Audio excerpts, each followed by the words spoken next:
Je to dosť vyrovnané. Včerajší zápas bol vysoko veľmi kvalitný. Vyhrali sme v predĺžení. Super, viac bol stiahnutý, nenapádal nás. A dneska aj viac hral dopredu. Nám vyšla perfektne prvá tretina aj druhá tretina. Po druhej tretine sme si mysleli, že už je to v kapse a vidíte sami, že sme si spravili zbytočne z toho takúto drámu. Ale som rád, že sme vyhrali dnes a že sme si to predsavzatie, ktoré sme povedali, že ideme do Ružinova z 2-0 na zápasy, tak sme to splnili.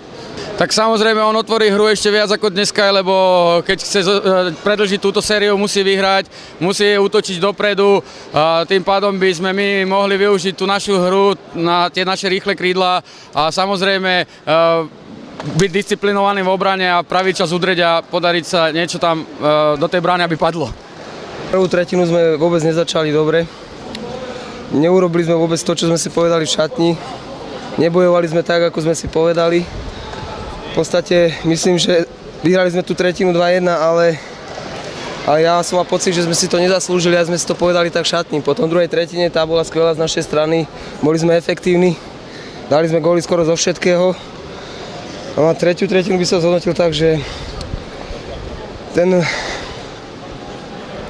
tá tretina vôbec nedopadla pre nás dobre. Zase sme neurobili to, čo sme si povedali, nehali sme si streliť 2 hlúpe góly, prepadávali sme a som rád, že sme vyhrali, bol to ťažký boj, ale dúfam, že v Bratislave to zlepšíme. A tak ja som rád, hlavne ja som v podstate, asi to je celé Slovensko, absolvoval 7 finále a nemám ani jednu zlatú medailu, tak včera ma ten gól naozaj potešil. Som šťastný, že som strelil, ale pre mňa najviac dôležité je to, že sme vyhrali aj dnes, aj včera. Ja verím, že rozhodneme hneď prvý zápas, aby zbytočne náhodou sa nechytili. Máme na to káder dobrý, tak ja už verím v víťazstvo hneď prvý zápas.